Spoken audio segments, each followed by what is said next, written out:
after 7 o'clock. I'll call this meeting to order. Dan, can we get a roll call, please? Sure. Councilmember Monson, Here. Councilmember Byström, Here. Councilmember Gerard, Here. Councilmember Husnick, Here. and Mayor Bain. Here. Ask all those that are able to please rise and join us for the Pledge of Allegiance.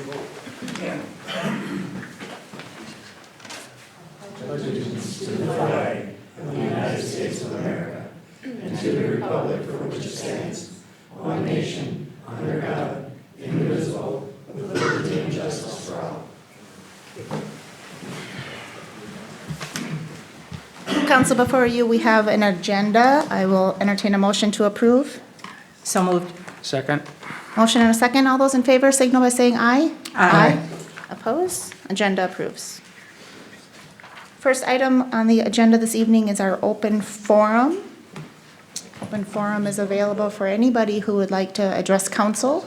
We ask that you limit your comments to 3 minutes. Also, please understand this is your opportunity to provide input to us. And it looks like we have an open list for open forum, so we will move on. Next item on our agenda is the consent agenda. We have items 6A through 6J. I will either entertain motions to change or entertain a motion to approve. I'd like to pull items B and C, Mayor Bain. We have a motion to, with a motion to approve all others. With a motion to approve items A and D through J. I'll second. Motion and a second. Any changes? All those in favor signal by saying aye. Aye. Motion carries. Next item moved on to our regular agenda is 6B, approve City Council regular meeting minutes from November 12th, 2019. And I just wasn't present at that meeting, so I would like to abstain from that vote, please. Madam Mayor, I make a motion that we approve the minutes from November 12th, 2019. Motion and a second. All those in favor signal by saying aye. Aye. Oppose? Abstain? Abstain. One abstention. Motion carries. Next item on our agenda is the third quarter financial report. I also had a question on this. Councilmember Byström, you pulled it. Do you want to start with maybe your questions? Yeah, I just wanted to make a comment that I would like to see this move from our consent agenda in the future. I think it's important for us as a council to maybe be provided a more verbal overview by our finance director, kind of on the record, and it would then provide us also an opportunity to ask questions. I just really believe where our financial position is concerned that we really need that transparency. So I would like to see it on our regular agenda moving forward. Very good. I actually had this exact conversation with staff, completely agree with you. I believe I can speak for staff in that they agree as well. The only reason we put this on the consent agenda this evening is we had just gone through the second quarter and knowing that we were going through full budget discussions this evening and also preparing for a full budget workshop or full budget meeting at our next council meeting. Thought that there was ample opportunity, but I agree with you.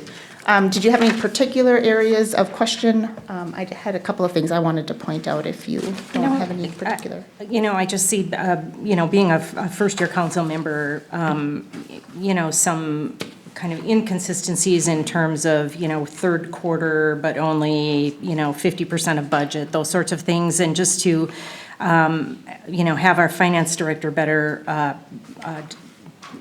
help us understand what the trends are related to certain areas in the budget. I don't really have any areas of concern at the moment. More would be an opportunity for education and better understanding of our budget trends. Very good. Sandy, do you just want to walk us through maybe a high level? And then before you do that, I'll make a couple comments that The council has been provided an updated copy of the third quarter report. And to Councilmember Bystrom's question, the percent year-to-date column is a newly named column. It was previously like over/under budget, which is not actually what that column is being used for. So important to note, if you're looking at it, it's a percent of year-to-date. And if we are looking at numbers as of September 30th, we would expect, if it's straight line, 75%. But there are some inconsistencies, particularly around the timing of revenue, our collection of property taxes. And so Sandy, want to give you an opportunity, because to the overall point, my question when I looked through overall the financial packet as of 9:30 is, based on the packet, we have a year-to-date, we are under budget, or we have a deficiency of about $1 million. And as we are getting ready for wrapping up the year and setting our year for 2020, what do we actually expect that number to come in at, knowing that we have a large property tax receipt coming in November? So I'll turn it over to Sandy, and I know this will be a number that we're talking about both tonight as well as we get ready to approve final budget in our next meeting. So, Okay. go ahead. Well, thank you, Mayor and Council. Absolutely, there are different trends in how we receive our revenue, how we spend, and that's why I like using this report, because the trends are going to be different depending on which line item. And as the mayor has mentioned, is we had this $1 million deficit right now as of September 30th in our general fund quarterly reports. But as we know, our property taxes, some of it get collected in May through June, and some of it gets collected in October and November. So since these reports are as of September 30th, that is not reflecting those taxes that are getting collected in October and November. So what you will see come with the next quarterly reports is our revenue sources anticipated to be up to what the budgets are in that line item. And so there's going to be different trends, and even with spending patterns, sometimes the spending patterns may change periodically from year to year. When you're in a public organization, you tend to have the same trends from year to year, but at times the spending patterns are going to be different, where repairs may be needed earlier than in a year previously. So it's those kind of things that may create some of those variances line item by line item. But certainly, what I try to do in the narrative is try to identify and explain what those differences are when they get to a higher point to understand, hopefully help you understand. But if there's anything beyond what I put in the narrative, I certainly can, provide more of a detailed analysis of that as well. Thank you, Sandy. Any further questions of Councilmember Gerard? On your attachment C on your investments, there's overall at top end is fine, but there seems to be a couple pretty big swings. Is that due to timing, or is that how the investments did? And I guess, if you can give me a particular, but if you look at the first, it is actually a comparison. The top one is actually a comparison from one quarter to the next. And the second version is actually from 1 year to the next. So I don't know if that was where the variance was that you were identifying, but there is going to be fluctuations from one quarter to the next, as well as from year to year. And we, there's going to be fluctuations from last year to this year. We've noticed there's been a little bit more investments this year than what there was in the prior year. So there's going to be some variances there, as well as, fluctuations between 5-year versus current years. There's going to be those shifts that happen from quarter to quarter. But, being that we're with PMA now, we're going to be looking at a little bit more investments a little bit differently. So you'll probably see more fluctuations to the better as that time goes. Because, it was the upper chart there on the maturities. Your current goes way down and your 5+ goes way up. And I'm just wondering if that was due to the way the money comes in and we're just reinvesting it, or That's the way it's versus a gain invested. or a loss on the investment. Yeah, that's the way it's invested, whether it's in a one year or 5 year. So you shift around those investments, so that's why those numbers will change. The number to look at is the total on this one. Yes, that's the one I admired.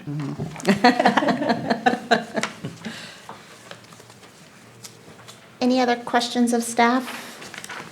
and again, agree that this will in the future be on an actual a discussion agenda item. And I think there's opportunity for us to each quarter take different areas of the agenda and do, or areas of the budget and do a little bit of a deeper dive discussion. Certainly, there's always activity that prompts some discussion, and then just some general council education and discussion as well. It's good. So we will tee that up for 2020.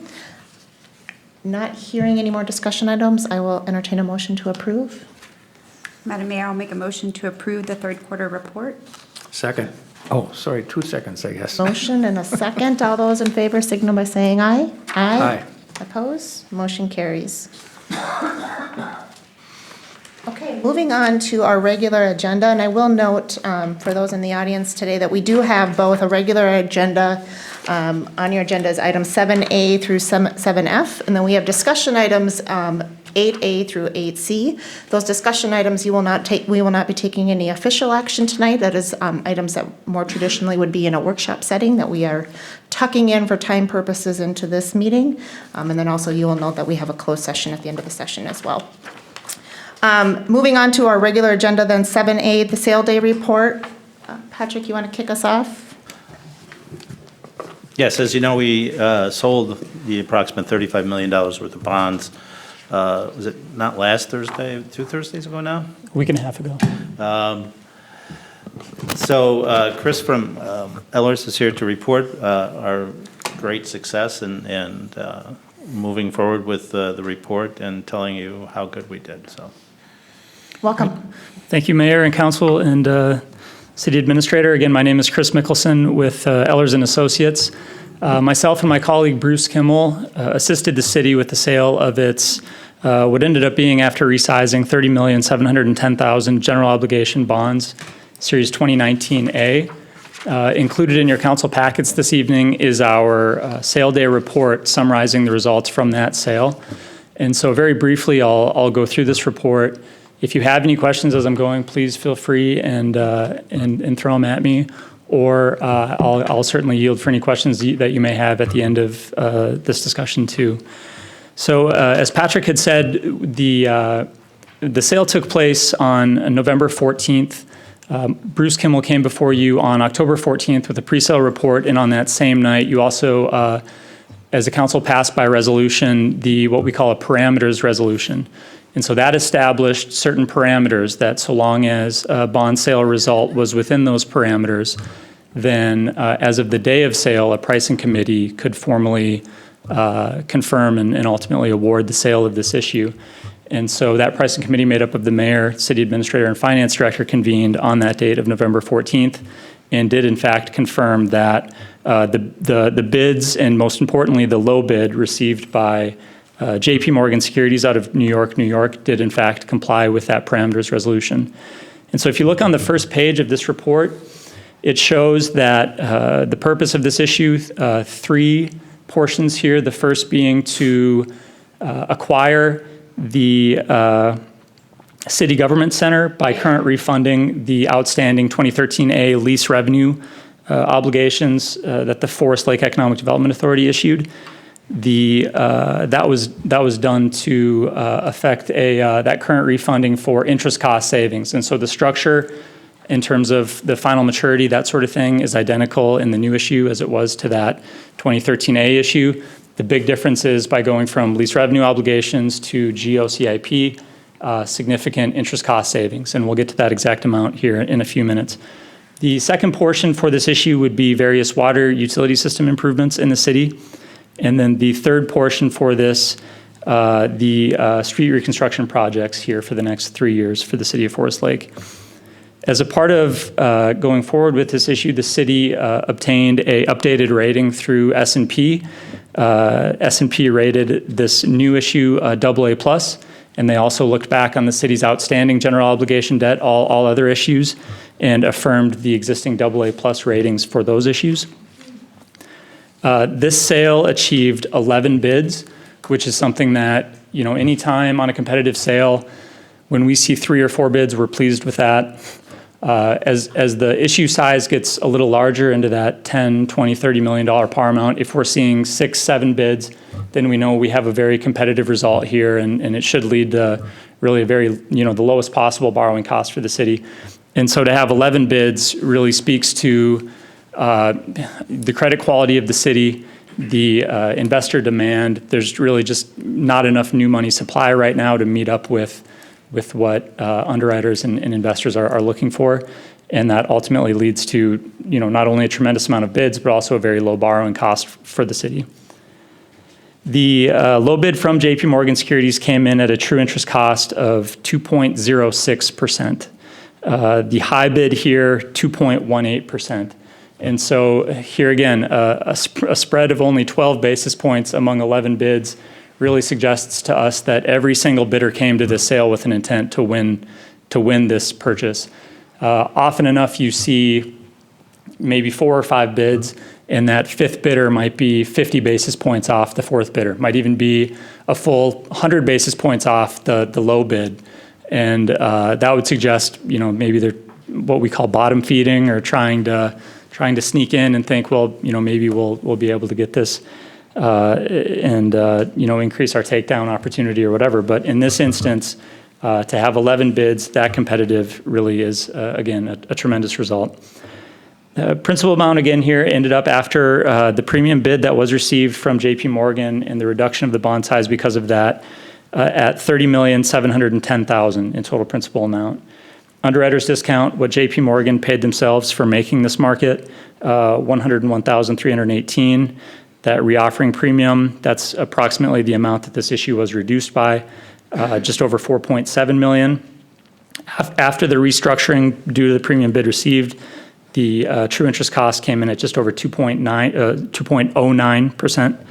And cost of issuance, that's our advisory fee as well as S&P's rating fee and the bond attorney's fee, $145,216.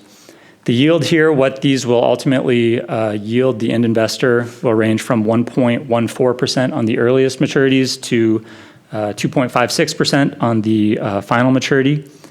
And specifically for that refunding portion, the future value savings by replacing the lease revenue obligations with general obligation CIP bonds, that's a savings to the city of $1,585,199 over the remaining life of that issue.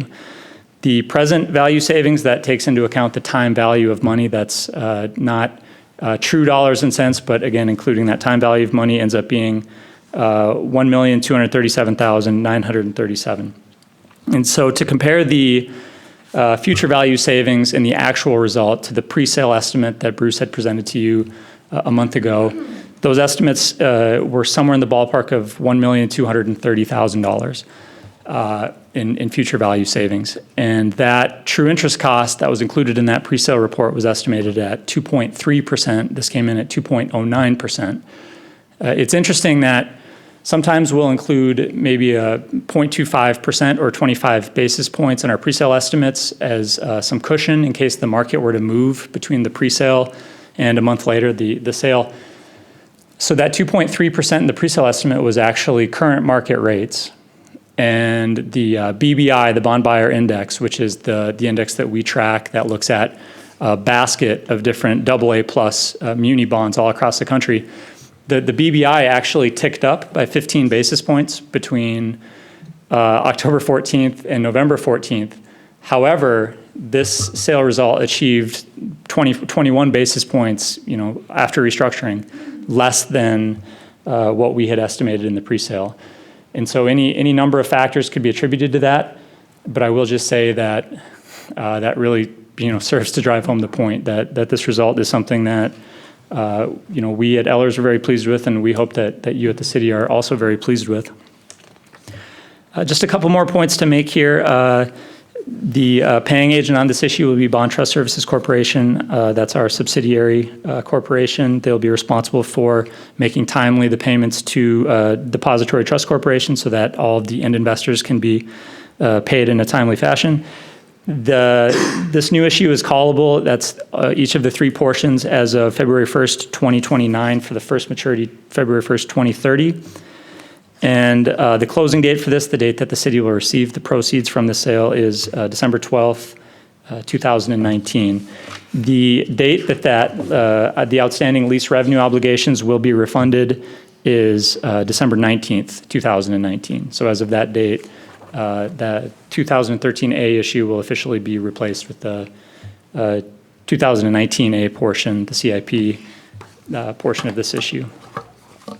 There are a few attachments to this report, the first being the bid tabulation. This shows the 11 bids as they were received for this sale. You can see JP Morgan there on the first page, and then the following 10 bids on the next page.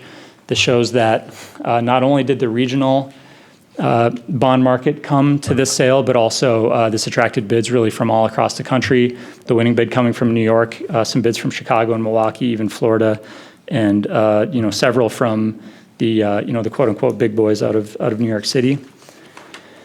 The next page is the final sources and uses of funds. This shows the water projects, followed by the road rehab portion, and then the current refunding portion. And then under the uses of funds, it's split out by the various purposes here, mostly the different water projects, but then also the just over $4 million for road rehab projects and the just over $19 million required for that current refunding portion. The next page is the issue summary in, as a whole.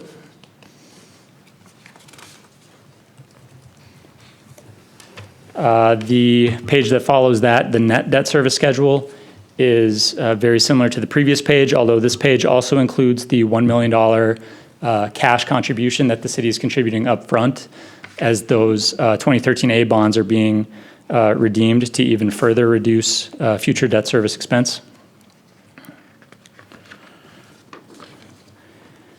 And then the following three pages just show specifically by project. So that next one is just for the water projects. And you can see there, final maturity 2/1/2035, principal beginning 2/1/2021. And then road rehab, the next one following that same schedule.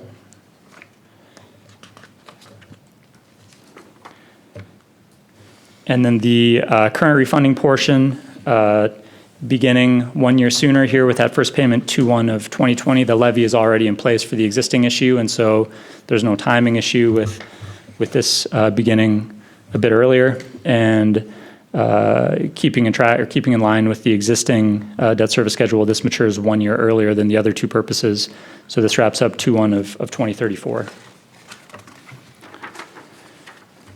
And then the last, what we call Munex run or Munex sheet in this report is the current refunding debt service comparison, or what we call the refunding savings analysis.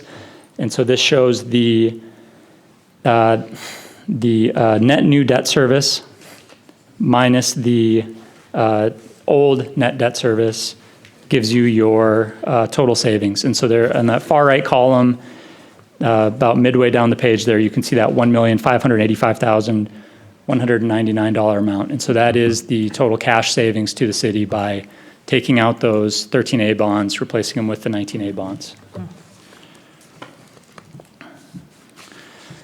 The final attachment is a rating report from Standard & Poor's. And again, this shows the not only the new rating on this 2019A issue of AA+, but also the affirmation of the city's existing AA+ rating. It's a little confusing, but also included in this is a rating for the 13A bonds. S&P felt that because while they were assigning a rating a month or so ago, those bonds were still outstanding, even though it was only for 6 more weeks, that they would continue a rating on that. If the city were to obtain a rating, say in the next year, 2 years from now, then that would no longer show in the rating report. So I think that touches on the key points that I wanted to hit on, and I'm certainly happy to yield for any questions that you guys may have. Council, there's no official action on this item required tonight. All official actions were previously taken and then affirmed through the pricing committee, but any questions for staff or Chris this evening? Seeing none. Thank you so much for being here. It was a very successful day. It's great to see 11 bids. It was great to see a competitive market. I think in the time that it took me to get to our meeting at Inver Grove Hills, we had had an issuance, and we had a bid and an active market, so it was great to see in what was a very short amount of time, a very successful sale. So terrific, thank you. Great. Thank you, Mayor. And also thank you, Patrick, Sandy, and thanks to Karen for the work that they put in to make this such a successful result. So Absolutely. thank Thanks you, for being guys. here. Thank you. Thank you. Council, next item on our agenda is item 7B, approve the LALS patrol agreement. Patrick, you're going to walk us through this? Certainly will. Before you is the last of the outstanding contracts that the city has negotiated. This is with the patrol union. This contract is for 3 years. The adjustment in wages reflect those that have been negotiated with the other 4 unions. Basically the same structure, a 2 and 2, a 2 and 1, and a 2 and 1. Slight adjustments on health insurance, going away from the uniform quartermaster kind of system to just a payout for uniforms. And that's pretty much it. It's a good contract. It takes us through December 31st of 2022. And if there's questions, I'll be happy to answer, but I would recommend we approve them. Any questions of staff? Looks good.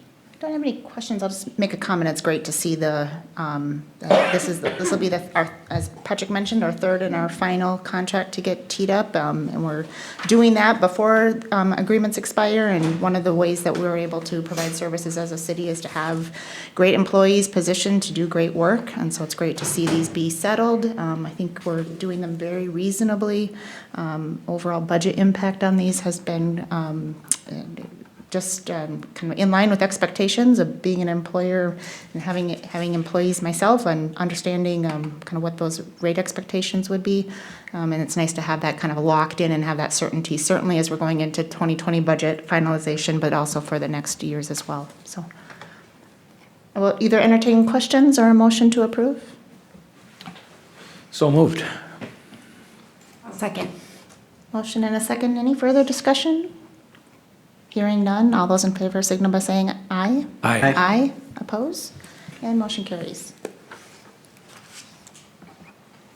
Next item is item 7C, wages agreement for non-union employees. Patrick, this is also you. Yes, being that there is 4 non-union employees, and that's the only employees in the city that are not represented, we are recommending that the non-representative employees receive increases similar to that was negotiated in the AFSCME contract.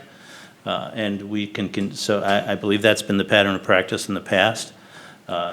So we are recommending that for this next year that the employees match AFSCME, which I believe for the year 2020 is a 2% and a 1%, plus the small increases in medical contributions. Council, there is a resolution for you on this. Let me get up your page. Page 128 of your packet is Resolution 1125-1901. I do have a question. The last item of the resolution, item 5, talks about effective January 1, 2021, and each year thereafter, the positions, lists the position, shall be entitled to an additional annual COLA salary and benefits adjustment in the same amount approved by members of the AFSCME union. I understand it's been our practice that we've tied that adjustment amount. Have we typically had a forward or kind of a future statement? Is this a Well, similar? this is more tied to making sure the benefits, not so much the salary, but the benefits stay the same. We run into some issues where we have HSAs and things like that we have to have those earlier in the year, like in September, October, we have to set those rates and go forward. So if we have a contract in place for those non-wage items, if we can just tie those to AFSCME so we know what they're going to be for those 4 employees, it would make life a lot easier. If you want to strike the COLA, that's fine. I'm more concerned about all the other benefits that are included in, that we need to address way before we're able to finalize a budget. I think that would be my preference. It makes sense to have benefits bundled together, common plans, let's have some continuity. I don't know if we want, it's a non-union position, and so and there's a benefit of flexibility of that, and I think we should retain that benefit and flexibility.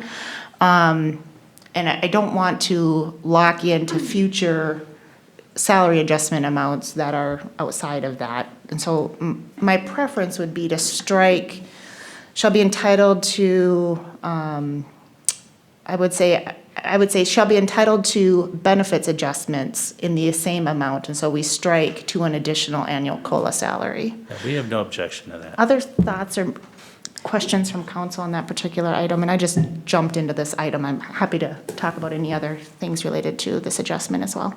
No, I would tend to agree with that. It was actually a question on my list too, so, Okay.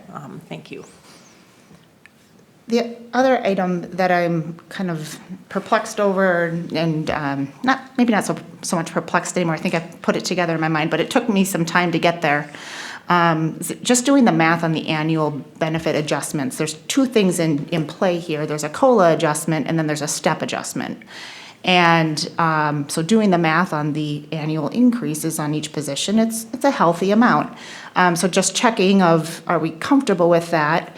It calls into how comfortable we are with our step scale.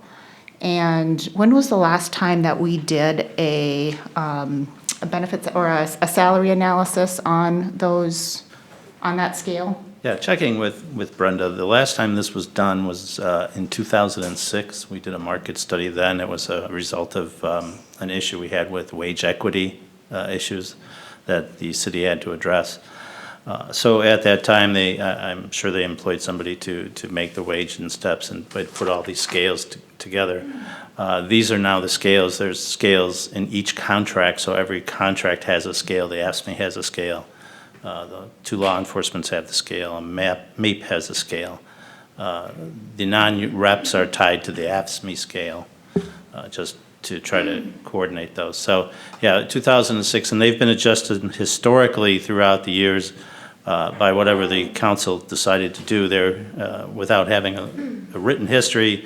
The verbal history I have is it's usually been in the area, either we've had 3 or 4 years of 0, 3 or 4 years of 1 to 1.5, and actually since since inflation is creeping up now since 2006, this is kind of getting to the higher end of the 2.5s are the higher end of what we've done recently, but still, what we're trying to do here is adjust those scales to keep even with the market to make sure we can attract employees when we need to do that.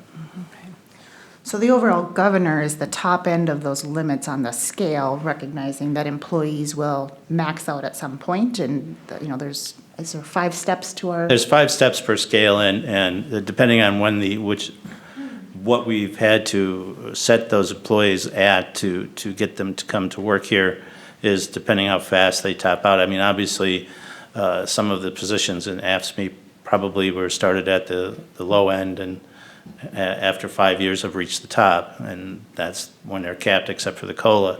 In the professional here, we've started many at 3, so there's only 2 more steps before they hit the top. That's to get the qualified people we need to run the organization.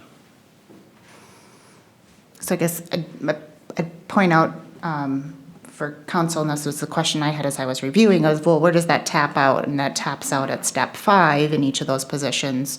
And so the adjustments that you're seeing in the resolution are 2-part. One is the COLA adjustment, and the other is the step adjustment that combine. And again, that step adjustment, depending on where the employee is in their progression, is limited at some point. And so that's kind of that top end governor. I would like to see us consider or evaluate it. 2006 was a while ago. I don't need to do this tonight before we, approve or take action, but I think it would be a good thing to have on the organization chart or in the plan for next year of just consider, is it time to do it? I know we just settled all of our union contracts, and so kind of positioning ourselves, what's next? And when does it make sense to do it again? Just have it on all of our radar work plan. Just a wage study. Right. Yeah. Right. And that definitely has to ties into when we negotiate a contract and how we adjust those wages and, we can get there. It's just that those are really going to be an interesting ones depending how we have to do those studies, so, yeah. I agree, I think there's a right time to do it, and so Yeah. when, I think that's part of the question is, when is the right time to do it? And let's just keep that in mind, because it's been a while. Well, it's been a while, and what is it, 13 years is quite a while for a wage and schedule to exist, especially with the markets the way they've been, and if we've adjusted right or wrong, if we've done too low or done too high, that's what we need to find out when we do these. Any other questions that council had as you reviewed through this particular item?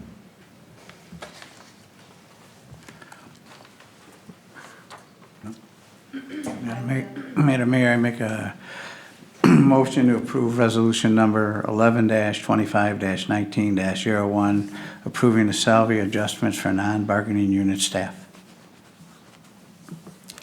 Second. There's a motion and a second. Any further discussion on this item?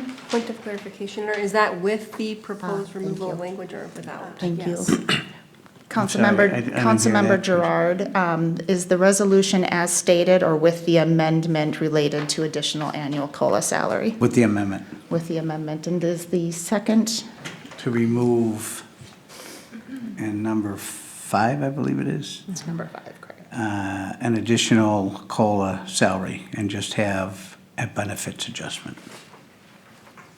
Approve the amended motion?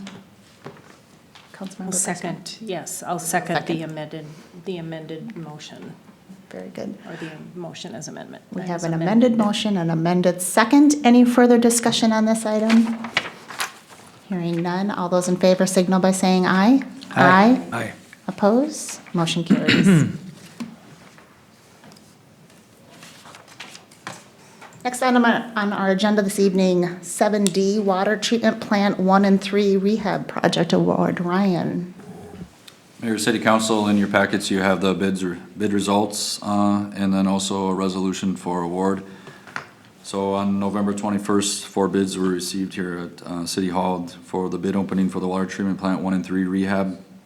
Low bid, Rice Lake Construction Group, $2,812,400. The work will include completing a garage and fluoride room addition, steel filter renovation, some other replacing the filter media within the treatment plants, new under drain installed. We'll also be replacing the ion exchange valve actuators, the brine feed system improvements, replacing of the high service pumps 1 through 4, replace filter wash blower, replace existing chemical feeds, replace or repair some of the building roof, replace the flow meters, and some miscellaneous electrical and HVAC improvements.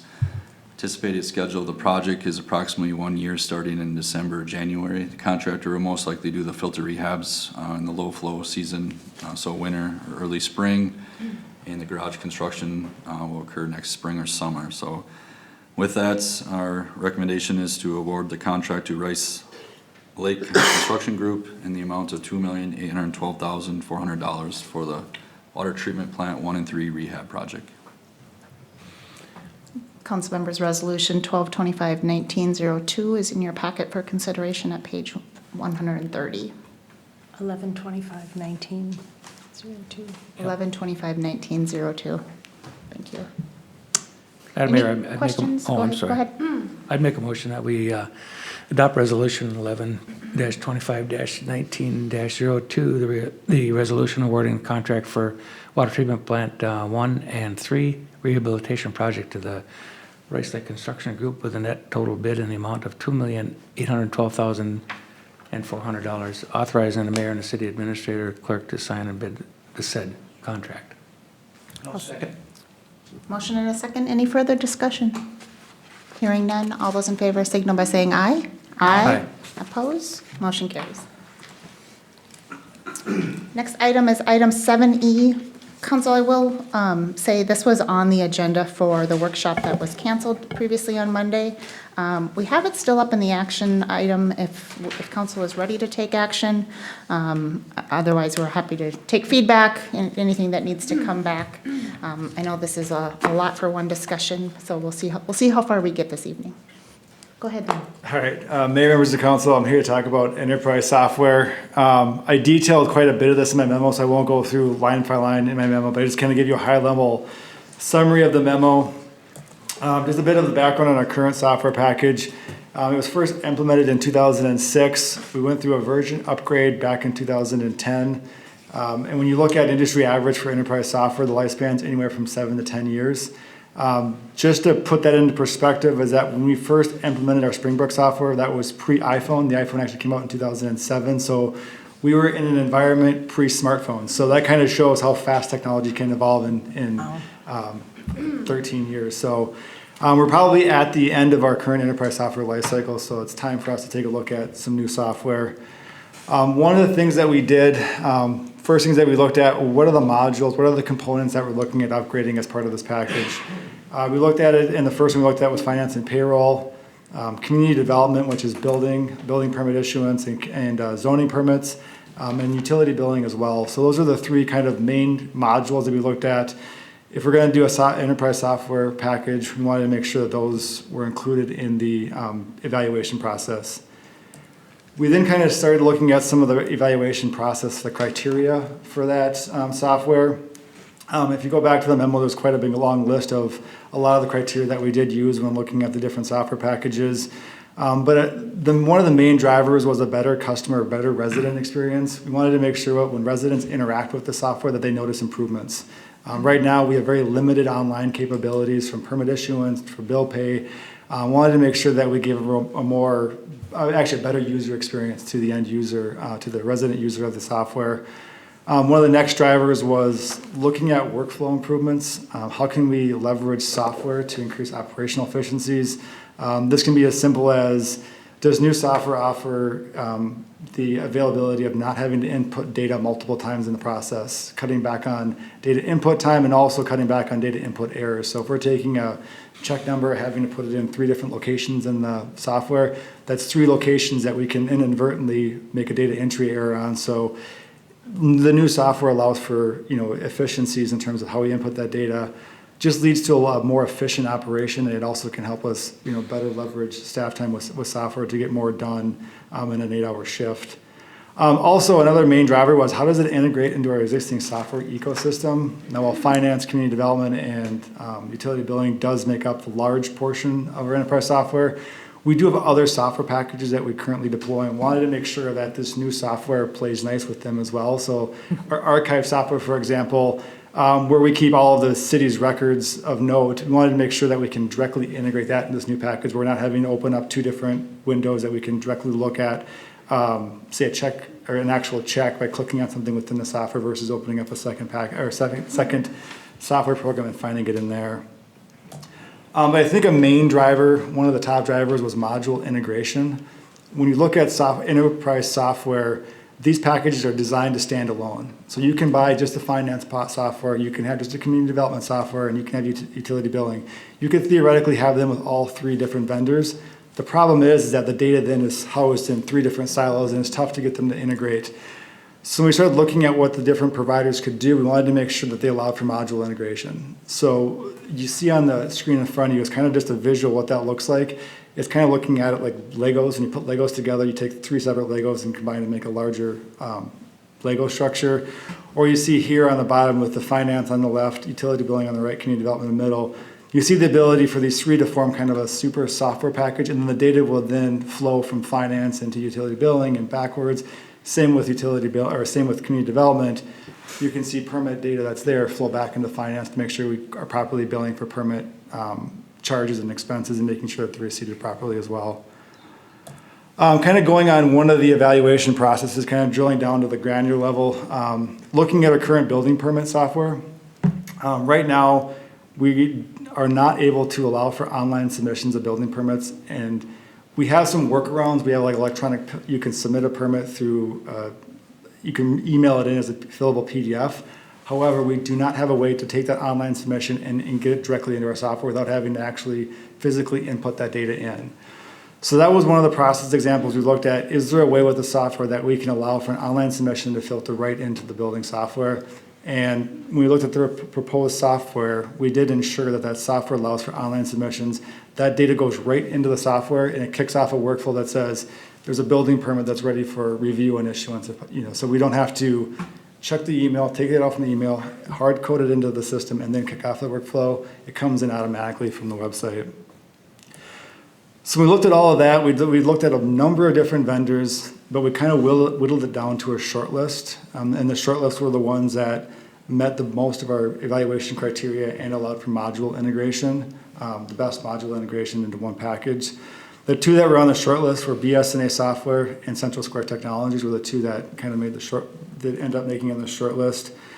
However, when you look at pricing for enterprise software, a lot of software is priced on different models. So there's the old license-driven software model, which is kind of what you would see when you used to go to, say Best Buy and buy a license, a software, say Microsoft Office, and you bought and owned that license. They've now migrated more towards like a software as a service, where you buy that software and you kind of basically rent it for a month-to-month basis while you engage with the software. So they are priced differently. So licensed software typically has a little bit higher upfront cost, but lower long-term costs.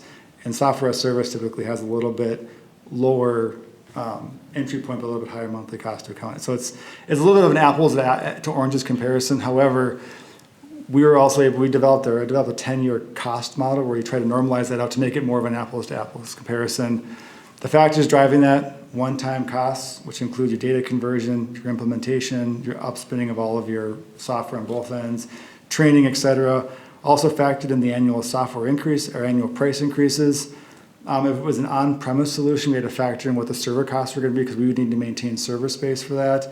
And then took all of that modeling and compared it back to what we're currently paying to see what the annual cost would be on a year-to-year basis. So what you see here is just basically a summary of that 10-year true cost model.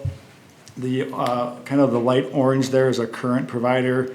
We're currently paying roughly $32,000 all in for our enterprise software. When you look at BS&A's annual average cost, factoring in the one-time cost, you're looking at $65,000. And when you look at Central Square all in, you're looking at $96,000. To try to make this, again, a fair comparison, I could not locate what our one-time costs were from when we implemented Springbrook back in 2006. So I had to back that out of the equation and say, what's if we just put the one-time cost in a bucket, look year over year. You still see the current provider, there's no change to that one. BS&A, up with the not factoring in the one-time cost, you're looking at $37,000, and Central Square at $64,000. So I think when we kind of looked at the whole package price, what the improvements are going to be to efficiencies, we did come up with a recommendation to move forward with the BS&A software package. It's a really good fit for an organization this size. It's kind of like the Goldilocks approach. It's the best fit for where we currently are. Looking at that, I did break down the costs for the three bids that we have. You see here the one-time costs in the middle column there. And then you see what the annual year two costs are. Just want to caution, those year two costs that are listed in here do not include the server costs. That is just strictly taken from the bid estimate that I got from the provider and plugged them into here. So server costs need to be figured in additionally from that. So again, staff recommendation would be moving forward with the approval of the BS&A software for finance and personnel, for community development, and for utility billing. The plan, if approved, would be to execute the finance and personnel and community development one immediately, get those ones teed up for deployment, and then hold back on the utility billing until we complete the evaluation of our current utility billing processes to make sure that, if we're going to position it back to bring it back in-house, the software will be deployed as part of that decision to bring it back in-house. If you recall, the funds for the one-time costs are actually pre-budgeted for this one when we did the bond issuance or the conduit financing for the two school issuances that happened this past year. Those revenues were earmarked for software. So if you look at the total costs, we do have budget within our CIP to cover those. Future annual maintenance expenses will be factored into future IT budgets. I know I just dropped a lot of information on you, so opportunity for questions here for evaluation process or what our software packages in general. Questions for Dan? Thanks, Dan. That's a lot of information. Questions do we have?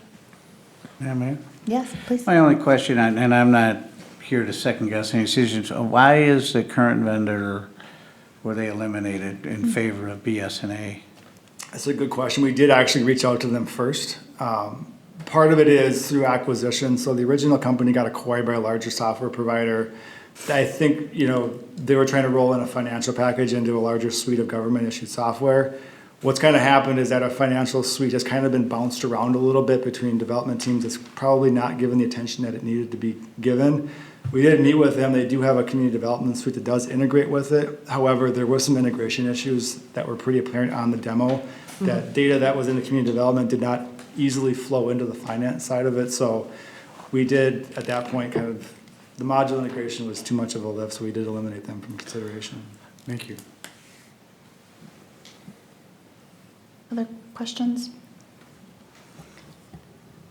I don't think so. I just to comment, I know we've been talking about this for a long time. I think we started talking about it at my first meeting back in January, and the importance of, utilizing technology to increase efficiencies. And it appears to me that staff has really done their due diligence in trying to assess options available and to choose the one that's the best fit for the city. So I personally have no problem moving forward on this tonight. Very good.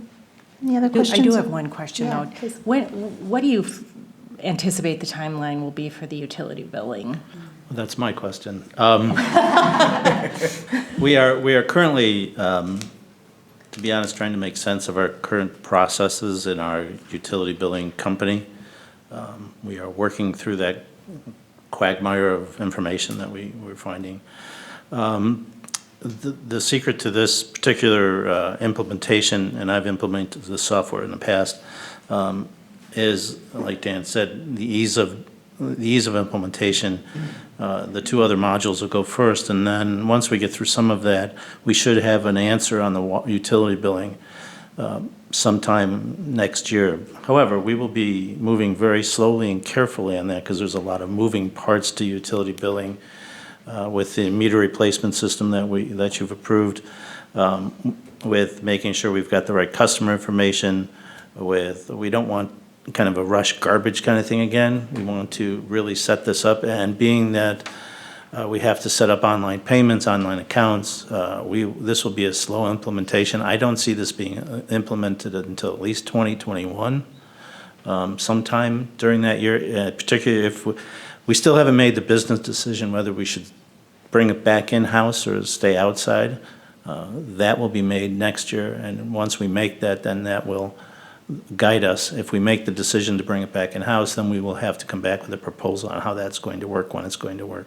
That'll take a lot of staff time, but you won't see it before 2021.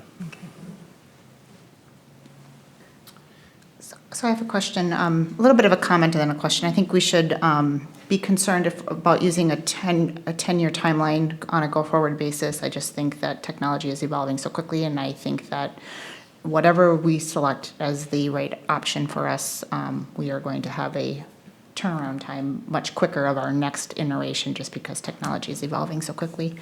But that said, I can appreciate using the apples to apples comparison. My question is a little bit around security. So help me to understand what is internal users only versus what's the timeline of using it, like an online module that you would have residents logging into? Is that? Yeah, in this software, the internal use is basically on the server, and it's not really a web-based, it's an internal access.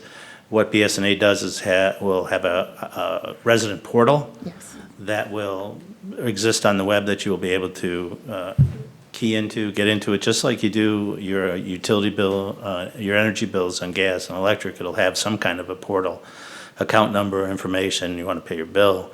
So it's all web, that'll be a web-based, they have a web-based pay provider, I forget the name of them. Invoice Cloud. Invoice Cloud that will handle the payments.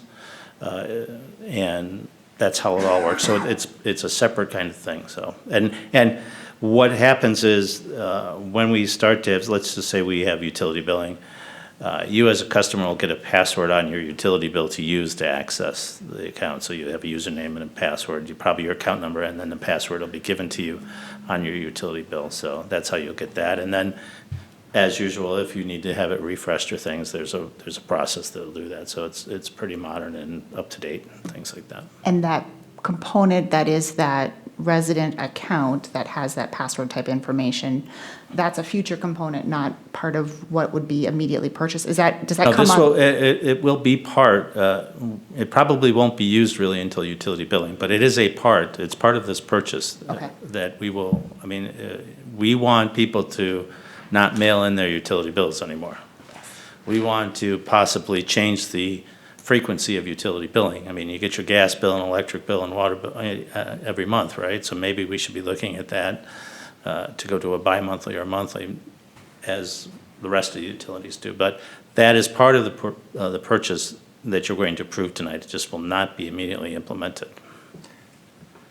But I'm sure, I misspoke just a little bit, but if we implement online appointments for building, then that will also kick in. So it's the access portal that will have that. So the other thing this is doing is this software will allow field inspections by electronic means. So the inspectors will have a tablet in their hand and do the inspections of all their buildings. This software is very user-friendly, very customer-friendly, but I'm more concerned about the user-friendliness that'll allow us to cross-train our employees much better on using each module because it looks the same, it operates the same, it's laid out the same. So we have 4 or 5 people sitting in the front counter. If 3 of them are on vacation, the 2 of them should be able to do water, utilities, building permits, whatever the case may be. So the way this software is designed, they should be able to follow that pretty simply. And currently, from a security standpoint, we are somewhat virtual in the cloud because we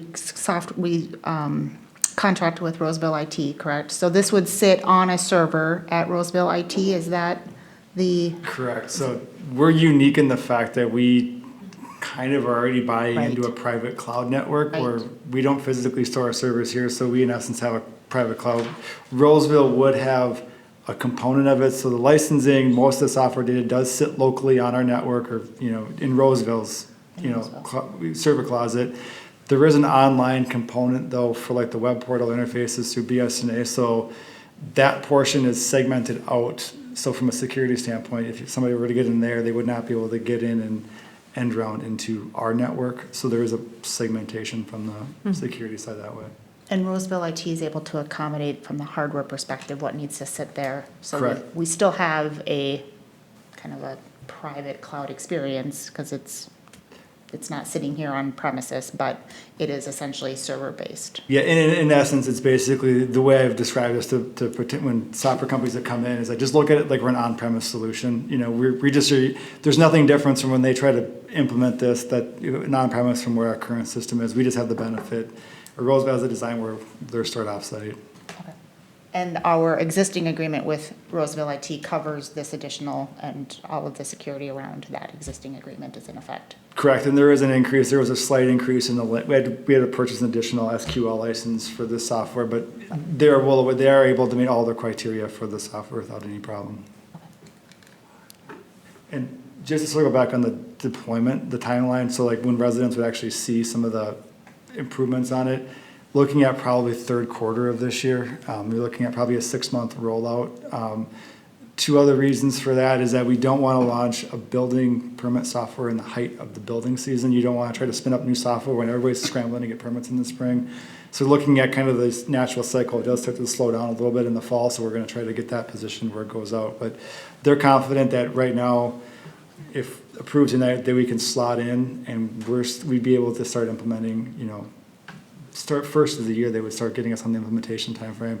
That being said, it's about a 6 to 8 month process all in to get it deployed. So you're looking at August, September, just to make sure everything rolls out next year. Any further questions of staff? Hearing none, I will entertain a motion. The staff recommendation is on page 134 of your packet.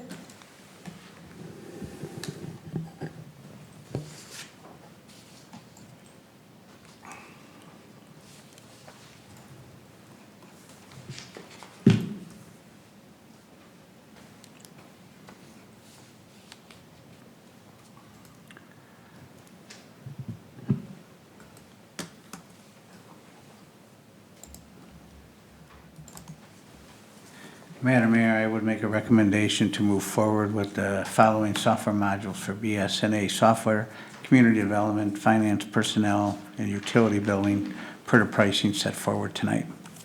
I'll second. Motion and a second. Any further discussion? Hearing none, all those in favor signal by saying aye. Aye. Oppose? Motion carries. And last item on our action agenda this evening is a cable commission budget. Dan, I believe you're going to get us started, and Paul Peterson is here as well. Welcome.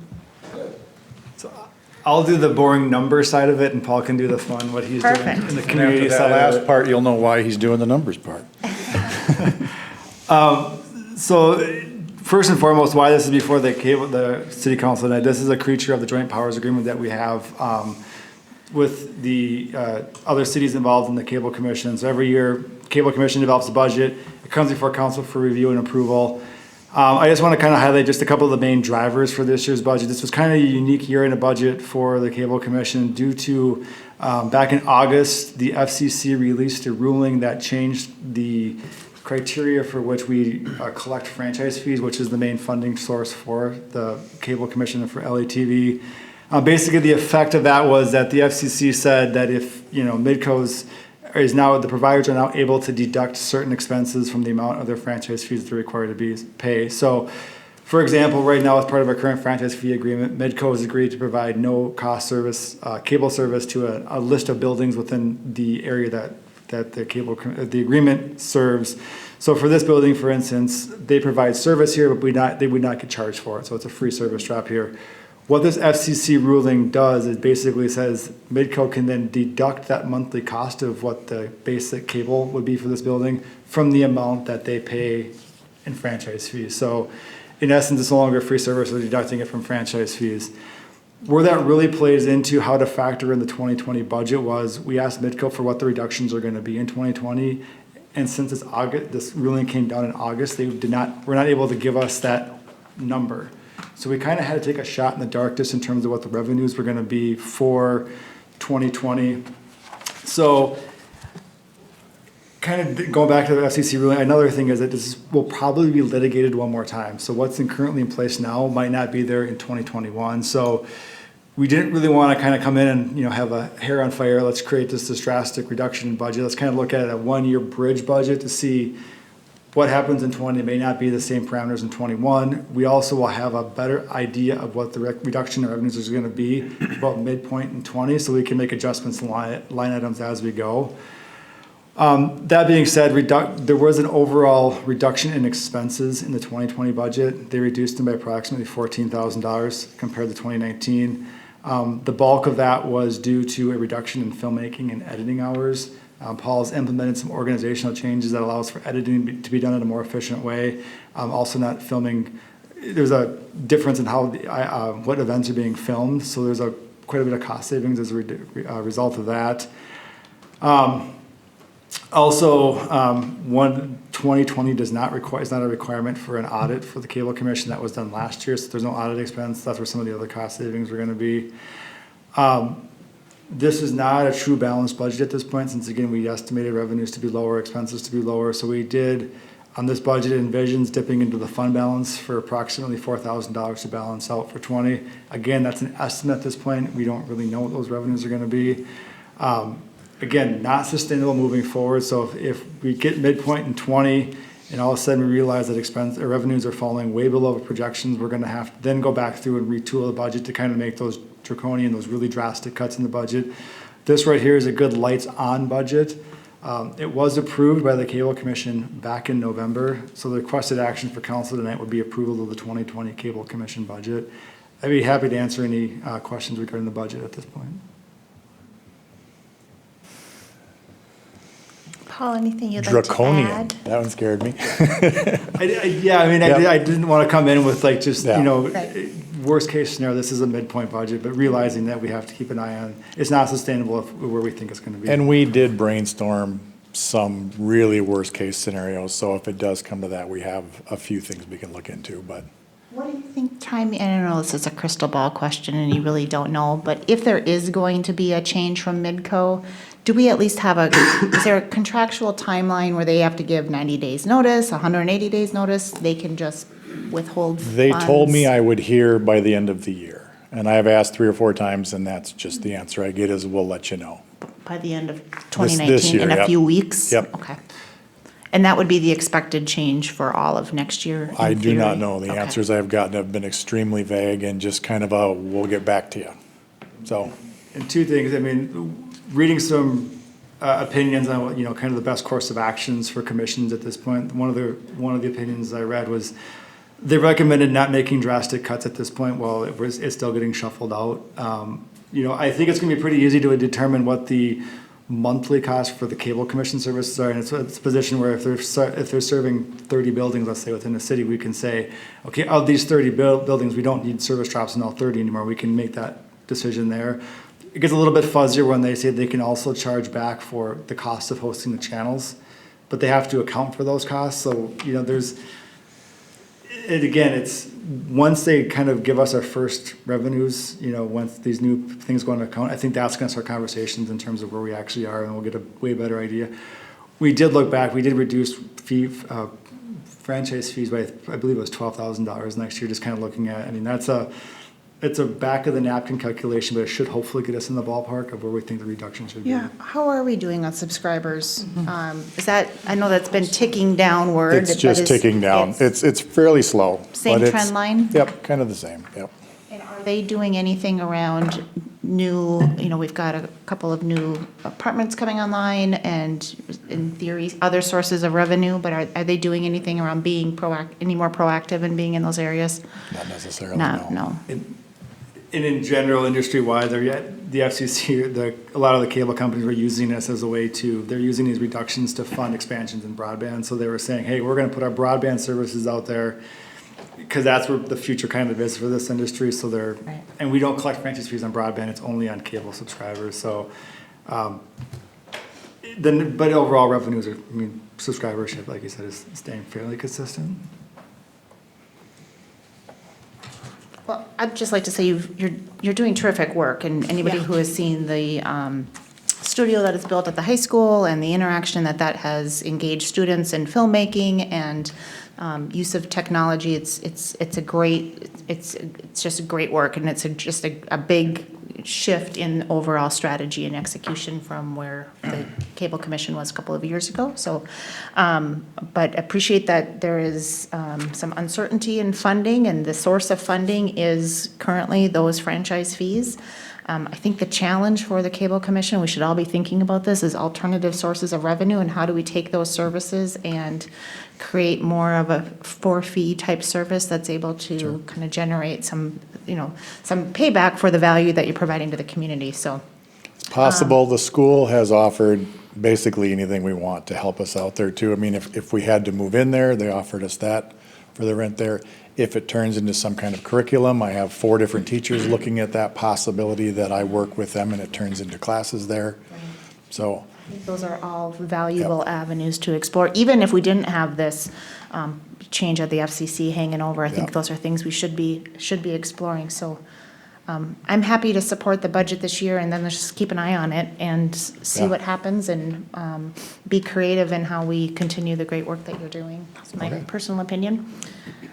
I know I've been kind of the holdout here, and it's been a question for a while.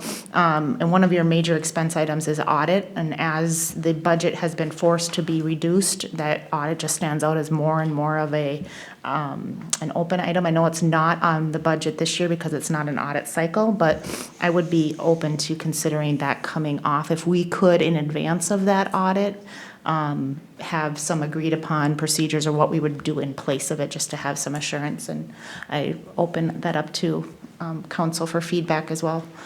But want to put that out there that with a shrinking budget, it makes less and less sense, and what is the point where we would consider an audit no longer necessary, and I'm open to considering that. And at our audit this year, we did ask them options for that, and he did offer some various examples. And it does, you get extra expenses, like you say, once you stop calculating for years, they have to look into a little bit more. But they're already doing that to a point because we're skipping a year. So I think it's just a little more, but he did have some options for that. There's probably some agreed upon procedures or a review with some additional procedures that we might be able to craft to save a little bit of money there. Sure. So just, I know I've been a holdout for a couple of years Nope. on that topic, and Nope, I'm willing that's to fine. reconsider. Understandable. Other questions for Paul or Dan? I have no questions, but being on the Cable Commission, there's been a lot of effort by Dan and Paul to get this number to be palatable at best. So it really is a sign how dedicated they are to making this work. I did do a, as Dan called it, lights on only budget, and the board commission, she kind of said, what is this? This is crazy. I'm like, well, that's to me lights on only. So I came in with a really drastic one initially, and that was a little too much. So we just kind of went somewhere in the middle until we find out what's going on. And as that feedback comes through, keep us posted and Absolutely. let's keep this a Yep, absolutely. viable entity, so. Any other questions for Paul? I believe you're looking for approval tonight. I assume, have our colleagues in Columbus also approved? About 25 minutes ago, yes. Fantastic. Job well done. I'll entertain either additional questions or. Well, first of all, thanks for your hard work. Sure, my pleasure. It's a lot of fun. The studio in there opened up a lot of things with the students. We probably have 10 different things in production. I came from a movie planning meeting before I went to these two. They decided to make a horror movie. So we just had about 10 kids in a room brainstorming just crazy ideas. And we have to pass everything past the principal, so it Yes. can only go a certain amount of darkness. But they're really having a ball with it. We now film their daily announcements in front of a green screen every day, and they love that. We're working on podcasts with students. I'm helping students learn how to do their own YouTuber channels. The stipulation is I have to be able to do a story about that, and I have to be able to advertise that. It has to go on our channel. They kind of all know the rules. We're doing animation classes for 3D animation. I have a student, I did career day again this week, which is not my favorite thing, but I had a standing room only room, and I have a student coming in tomorrow wants to learn how to do stop motion animation. So we're gonna just, anything they come to me with, I try to help them with. I have one student that writes songs.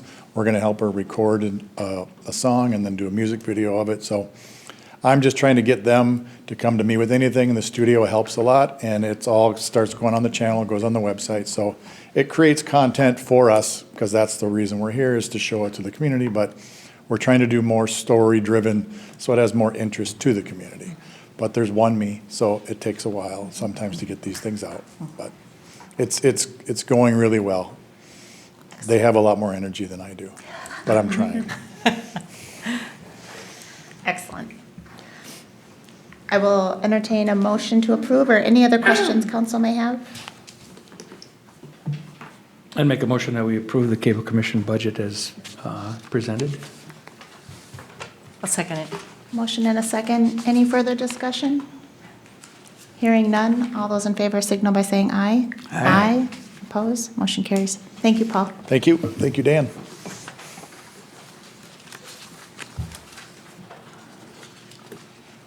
We are going into our discussion-only portion of the agenda, and our first item this evening is items 8A, which is the 2020 budget. I believe there is an update, Patrick? Yes, this morning I sent you a memo regarding some recommendations that, for the changes in the budget to try to reduce the increase in their levy a bit. So I'll go through them very quickly. These are just things that I have thought of and I think we can live with. Obviously, you have your opportunity to say yes or no to them, but earlier in the budget, we talked about a communications and recreation position. I'm recommending we keep that in the budget this year. And by the way, the text is in the front, but there's a chart that shows the numbers on the back. which would add $40,000 to the budget. Code enforcement, I'm recommending we delay the code enforcement consideration until fiscal year 2021. We need a little more time to look at that. We hopefully might have a building official that has more experience in code enforcement and inspections, so we'd like to use that expertise. And we'd like to be able to set up this newly approved software to handle the code enforcement. So we're asking that, we think it's a good idea to delay that for now. We will continue to try to address those on a as-need basis. We have a summer intern that's coming in that is usually the height of the code enforcement time anyways with the yard, so we will point him or her in that direction to do. In the 2020 budget, we had $40,000 recommended for studies. As we discussed earlier in the budget process, we're removing that. I'm proposing an increase in the initial budget for building permit revenues, an increase by $50,000. Took a second look at this. When I printed my report somewhere on the 12th of November, we were at $382,000 already, and this proposal will add $50,000, which will bring the total proposal up to $375,000. So we still gives us a little cushion depending on what happens with the building permit revenues. I think that's safe. I try to be real conservative, but I think we can push that a little bit. Same thing with the building permit plans. On the 12th of November, it was at $206,000. Proposing $200,000. That's an additional $50,000. So I think that's safe. If not, you can hang me. So, okay. Police overtime, and during the discussion of the captain's position, the chief talked about a change in schedule that would reduce overtime. There was quoted that there was $40,000 savings there. Knowing those kind of things and how they take a while to implement and how they shake out a little bit, I think we can afford to take some of that. I'm only recommending $25,000 to give some cushion there until we see how that works. Hopefully it will. If not, we would like to make sure that we're covered if we have to adjust that during the year. Proposing decreasing legal services. We will have no union contracts to negotiate for 2 years. So I think we can take some money out of the legal services for that. We will have to make it up later, but we should be looking at that closer anyways to see how we're spending that money. So I don't think that's a very difficult thing to take out. Interest earnings, we're proposing an increase of interest earnings of $40,000. In the last year, our interest earnings have done very well. We will, with the addition of PMA and a very actively managed investment portfolio, and with some of the bond monies that we're having, we expect that to perform better than it has in the past. So we're going to raise that to $40,000, up $40,000, I should say. The police captain, there was some concern with that on the council level and what that was all about. I'm recommending we put the consideration that off till 2022, not eliminate it, not talk about it, but just kind of delay it a little bit until we have a better chance to look at it. I picked 2022 only because I suggested the code enforcement for 21 and the police captain for 22, and I don't want to overburden putting on a lot of staff at the same time. So if you want to change it, that's fine too, but we can look at it next year in the course of the budget deliberations. The American Legion has asked for additional funds for the 4th of July. I believe I have this correct. They're asking for another $2,000 for the fireworks program on an annual basis. And then a one-time donation this year of $3,000 to replace the barge and $1,000 for safety buoys. So we've included that in the budget. I think that's a worthwhile addition to the budget. A more recent addition, or adjustment I should say, was the school liaison program revenue. If you recalled earlier in the summer, we adjusted that contract. The school requested less hours. That means less revenue. We didn't catch that in the beginning, so we've put an adjustment in there for $44,000, the decrease in $44,000 for the revenue. And then finally, well, not finally, we proposed earlier an increase in the capital equipment fund for the 2020 year. We are taking that back to this current year's figure. We are in the middle of talking to a leasing company, Enterprise Leasing, about leasing more of our vehicles, and that may save us enough money that we don't have to worry about fund balances for the next 5 years. That is ongoing. We will not probably have that decision until early in the next year, but safe to say, I think going back to the current revenue is an okay thing to do, and we'll save there. And hopefully, if this leasing program works out, we might actually have to be able to save some money, but I won't promise you that until I know for sure. Finally, the street bond, that was, if you recall, I proposed $250,000 for a street, starting to fund the streets. Being that we bonded for $4 million, I'm requesting that go down, not eliminated entirely. I think we still need to start to begin to fund the street program, but in light of having to try to balance a budget, I think that reducing that backwards to $50,000 is appropriate for now, and we can then hopefully start to ramp that up as the years go by or find alternate funding sources. So that's the proposal I have in front of you. Those are kind of all the adjustments, and I'll be happy to go through any of those or answer any questions. Before we jump into questions, Council, quick note around timeline. We have a meeting, every time I say this date, I get it wrong, so I'm going to look at it. We have the Truth and Taxation meeting scheduled for 6:30 on Monday, December 9th, and then we have approval of the 2020 budget on our agenda for our regularly scheduled council meeting that evening.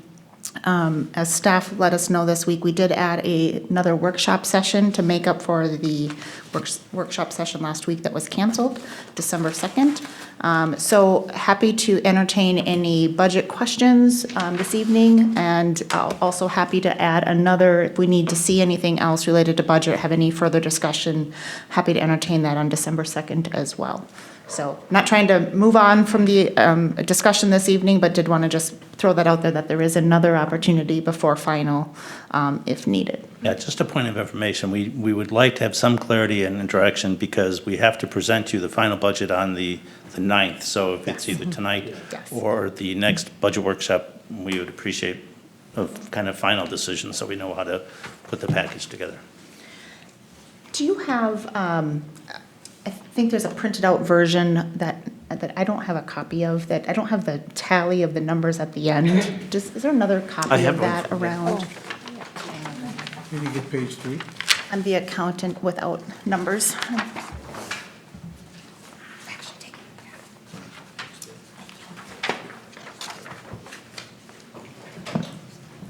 So I just wanted to digest all of the detail you walked through, and if anybody has questions on any of the items that Patrick walked us through, by all means jump in. I think this new proposal is exactly what I was looking for sure, because it got us well below that 8.59% levy. And it all makes sense in my little mind here. And I think it was an opportunity to really get it to where it needed to be. Yeah, I tend to agree with Councilmember Husnick. As I've been listening, since we originally started discussing a 2020 budget, and I've been listening to, kind of growing, I wouldn't say really, they're not really concerns, but just kind of growing lists of needs that we've had that we haven't had an opportunity to kind of thoroughly digest, I don't think, in the context of, strategy or our strategic plan in particular. I just think it's a great idea to just sort of take a step back and look at more measured incremental growth, especially where staffing is concerned. I know one of the very first things we discussed in our strategic planning process was to align management and staff with goals and services, and I'm not so sure all of that is clearly defined yet moving forward. So I feel better. I feel much better about what I'm seeing here. I do think it makes sense to move forward on that communication and recreation position. That seemed to be an overarching theme in all of our strategic planning data collection, whether it was kind of the community groups that we pulled together or surveys, communication and support of our parks, trails, and lakes work was important. And I think just my final comment is I think it's really important to balance city growth with city government growth. So kind of looking at balancing our growth as an organization with the work that we're doing to increase that revenue out in the community. So I agree, and the bond was such an important thing that we had to do that first and then work from there. So, we were so far behind on that, but at the meantime, we needed to maybe not do some of the things that we're looking at, so. Is there anything further either of you would like to see before this comes up for final approval? Any additional discussion or items of detail? I think just a little more time to digest it. Wouldn't hurt maybe to have it as a discussion item again Monday. Perfect. So we have another opportunity to hear from everyone. We'll call it a budget check-in, and then certainly if there's other questions that come up between now and then, certainly get that detail to staff so that they can be prepared. Councilmember Gerard or Munson, any other questions or things to add?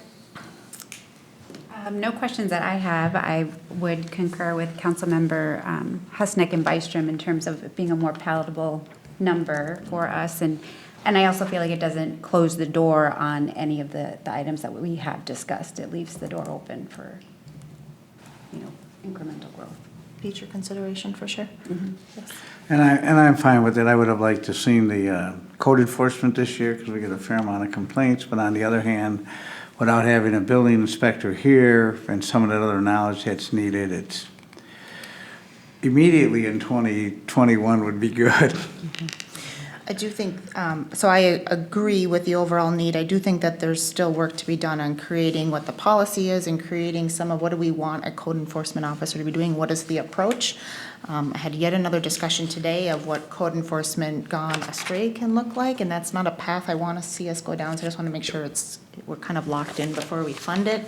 And so given kind of, I think this is a exercise in balancing of many needs, and so I think I'm okay with it being on the to-do list of future considerations.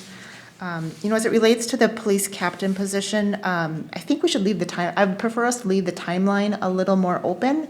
I did appreciate the additional detail that Chief sent on how the job responsibilities would be distributed. And I think there's still a compelling case there. While it may not make the cut for 2020, I think the question is when does it make sense? And let's just I would encourage us to keep that along with the code enforcement position on the list of things on the short list to be considered. But overall, I feel like we've tackled a number of different topics, a lot of different topics, and have kind of distilled down to a final list that is feeling like we're close to finality. I don't have any additional questions or additional needs. Let's put a check-in item on next agenda, but certainly if staff doesn't hear from council on anything in particular anyone would like to see, I think we're just doing a final discussion to make sure everything's in good shape for early December adoption. Anything else we should add before we move on? Nice work, staff. This is, I know, a lot of work. We're getting close to final. Next item on our agenda this evening is the additional funding request related to the American Legion. Is there a planned presentation tonight? I know you talked a little bit in the budget about what the request is. No, the request is pretty straightforward of what they want. The request for additional money for the annual fireworks display. And I assume the barge that they have is probably need a replacement. And then, of course, if you have a barge, you want to have buoys around it to keep some crazy people away from the barge when it's going off.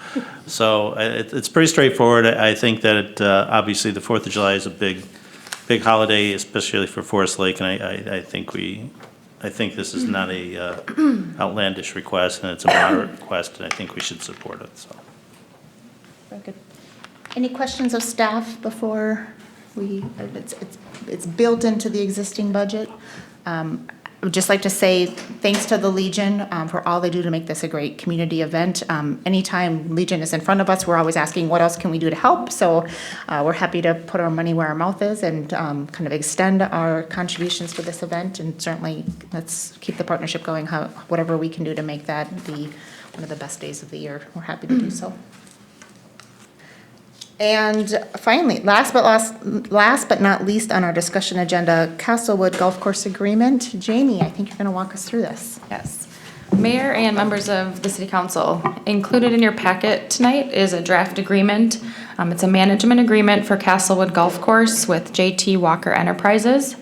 We do currently hold an agreement with JT Walker Enterprises, but it does expire at the end of this year on December 31st.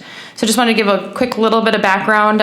So our current manager, Jeremy Walker, he began working on the golf course over 10 years ago, helping with the maintenance. Prior to 2006, the course was not maintained well. There were some challenges with that. So he was involved early on, kind of in this transformation of better maintaining the golf course. Mr. Walker became the manager of Castlewood Golf Course in 2012. He took over the management agreement the city had with True Ring. So Jeremy Walker's been managing the course since 2012. That agreement expired in 2016, and the city renewed again for another agreement 2017 to present, again expiring at the end of this year. So during that time, he's put a lot of time and efforts into really maintaining the course well and doing a lot of improvements. A lot of time and resources put into doing that. The course is exceptionally well maintained at the current time here. Provides an affordable and convenient recreational opportunity in the community for our residents. Given recently, as we were starting to talk about a new rendition of an agreement, the current manager did approach the city just with some concerns about continuing the management operation, given after a couple short seasons due to weather, and the continuing increasing cost to maintain a golf course, a 9-hole course, is difficult. So the current manager would like to continue to move forward. He's got a lot of that history and really knows the course well, but is seeking some financial support, kind of a one-time deal from the city, just given the high cost again and some shorter seasons that he's had. So with that, I did present this to the Parks, Trails, and Lakes Commission. They do view the Castlewood Golf Course as a premier destination and premier course in the community. They do support coming to an agreement and working with JT Walker Enterprises again. So in the packet tonight, you'll see the new draft agreement. I did outline in the packet some of the key changes that we would be presenting from our former agreement we've had, and the biggest is that financial piece. So as you'll see, there's the request for $25,000 of support for the golf course operations in 2020. But with that, the city is looking to set up a fee structure, so a greens fee of $1 per weekday round of golf and $3 per round of golf on the weekend that the manager would owe to the city to offset that revenue provided to support the golf course. So with that, if you have any questions, I'm happy to answer those at this time, but just looking for discussion on this item. Jimmy, quick question for you. I thought this was in here and I'm not finding it now. Where in the agreement do we reflect that the greens fee per round of golf is actually a pass-through, that the public is paying that and passing that through to, Jeremy's not paying that out of his own funds, or Mr. Walker's not paying that out of his own funds, but it's a pass-through that the public is paying for user fees? Sure, on page 171, number 4, there's a payment section. So that outlines the payment requirements from the city to the manager, and then letter B represents what the manager agrees to pay the city. And it's not necessarily a pass-through, unless Mr. Walker were to agree to increase greens fees by that much. I think this is, I'm really happy with this contract overall. By and large, I do appreciate the city's willingness to kind of support this. I think it's very highly utilized comparatively, other than to maybe Lakeside Park, and it really runs the gamut in ages. But I do think we also want to be careful. We want to be able to keep it affordable, particularly for families and young people, in my mind in particular. One of the major questions that I have is how do the annual memberships factor into that round? So the number of rounds of golf in 2018 was about 7,000, and they're still tallying up from 2019, but it's expected to be about that same number of rounds of golf, and that's separate from membership fees and dues and golf that's played. So the 7,000 rounds of golf on average annually is just outside of the memberships and leagues. So there is an additional membership fee that is collected from the manager that is separate from this. And you would not apply that per round fee to a member?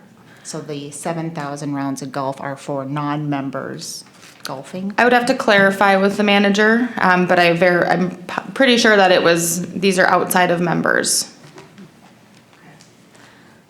I think the other concern for me is the $3 weekend, per round weekend.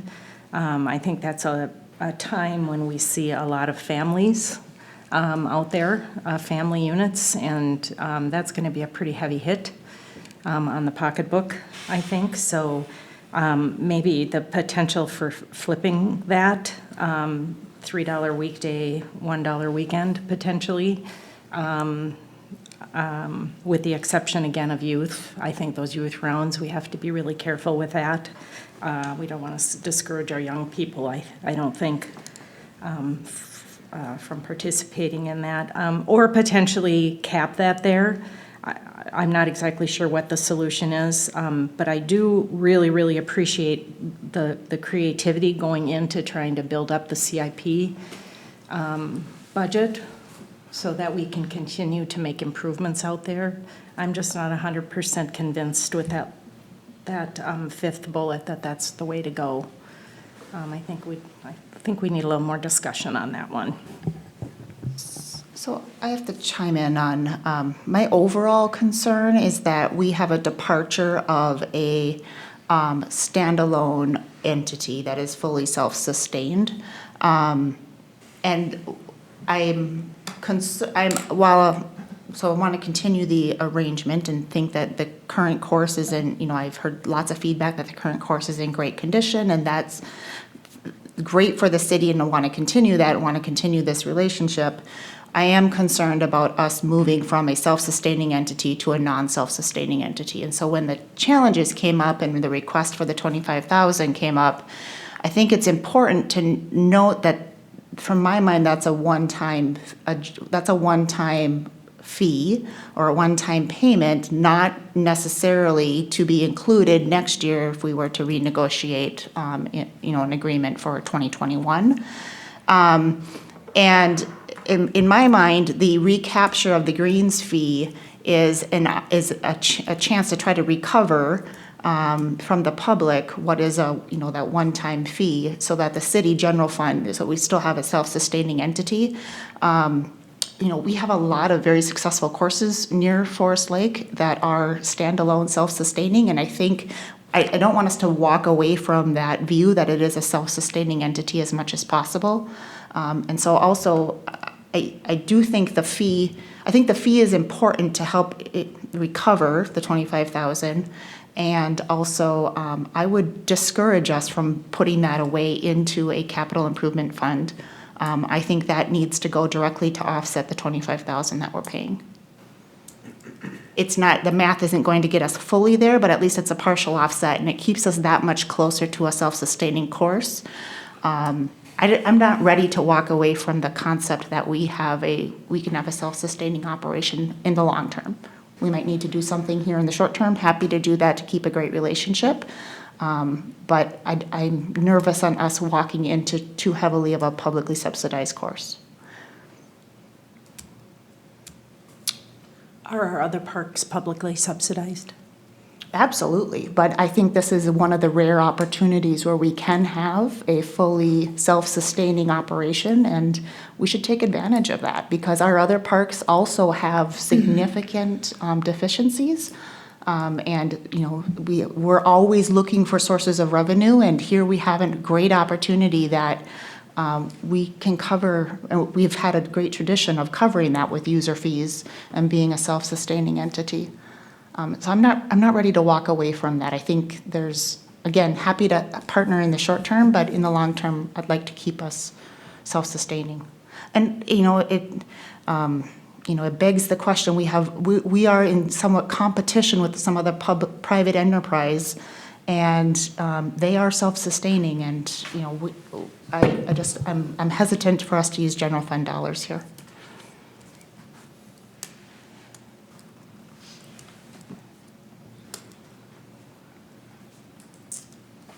I will also add, the current costs at Castlewood are not, it is incredibly affordable, and I love that it is incredibly affordable. I do think there is upward movement.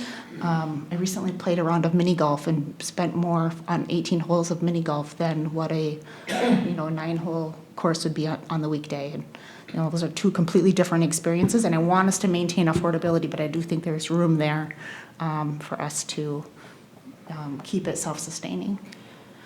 Yeah, and Madam Mayor, just in the, to follow up on your comment about the perception or that it's just a one-time fee, we did change the term of the agreement to just read it that it's a 1-year period, so that if we would meet June and July, then we would negotiate a new agreement, so that $25,000 is just the 1 year and what is clear because of that term.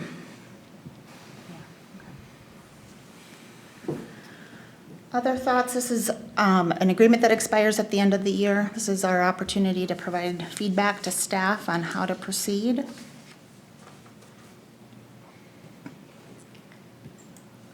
I guess I'd like to see some additional numbers.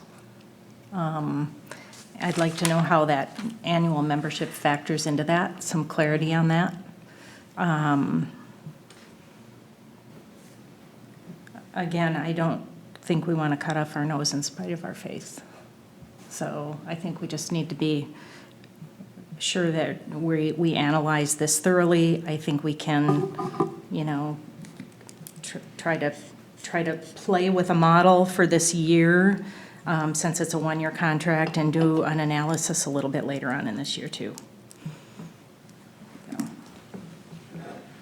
Any other feedback? Anything else? Anything else you'd like to see from staff as this comes back? Yeah, and me personally, I just need a little time to kind of digest it and probably go through this with staff, get it in my own mind, because I know nothing about golf courses. I've never used one. And so I don't know how they operate or what the standard procedure is or how we compare to other golf courses and that kind of thing. And I think we really need to look at that and see how we compare. And as far as the facility out there, I think it's great. I mean, it's always well kept and all that, and I think we need to keep it going, but I think we just have to be fair about it and make sure that we're doing it the right way, so.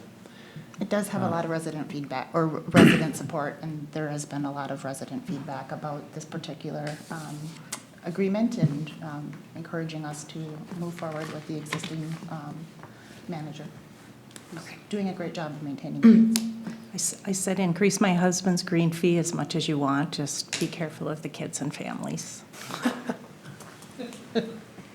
If we were, and just kicking around ideas, if we were to change that to be, kids own, adult, or don't charge any sort of a surcharge on kids at all, for a youth rate, make that only adults. I could support that. I think it's the adult who can afford it should afford it. And whatever we can do to support a model that still works. Okay.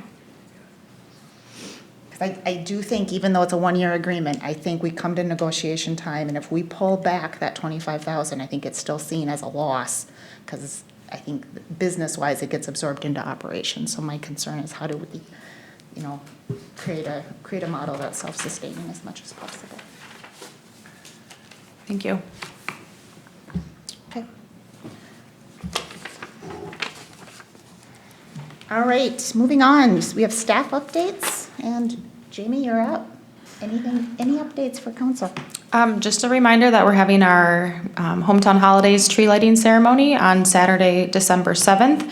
And the Parks, Trails, and Lakes Commission did solicit community input this year, just from some feedback of logistics and the date and the time. So we are trying something a little new this year. I'm excited for it.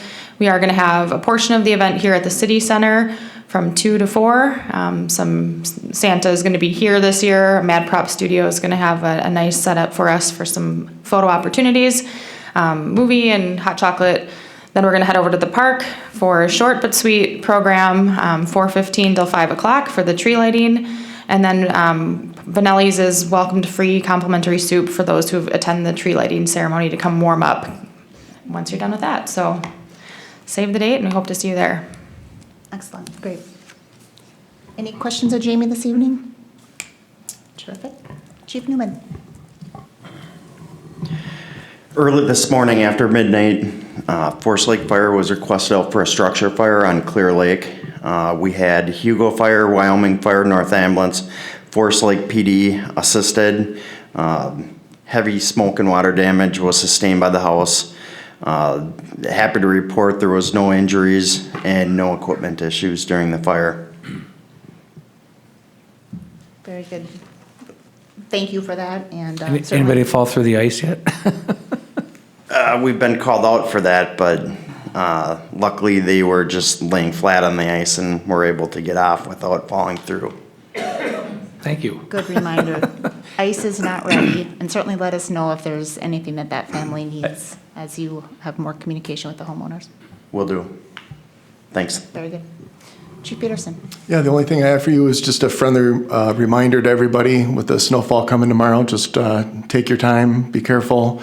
I know we all have a lot of friends and family coming into town or going out of town, so it's the roads are going to be difficult to maneuver. So just take your time, a lot of extra time, drive slow.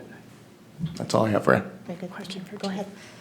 Chief, are we seeing an uptick in crime in the community? It's hard to know if it's social media that's perpetuating that perception, or if there is indeed an uptick in, we're hearing a lot of kind of burglaries or break-ins, theft, that kind of thing. Yeah, that's a difficult question to answer, to be honest with you. Okay. I try to send out something at the end of the year in regards to what we're seeing for observations and in regards to different crime trends and things like that.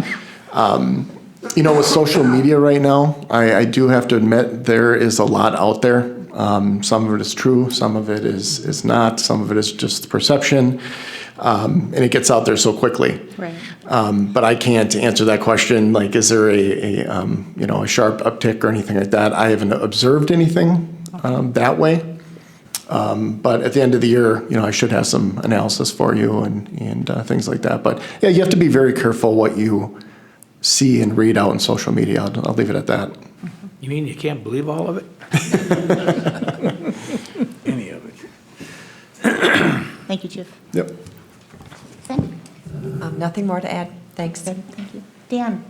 Just a couple of senior center event updates. So this upcoming Friday, actually next Friday, December 6th from 1 to 2, the Silver Harmony Singers will be performing at the senior center.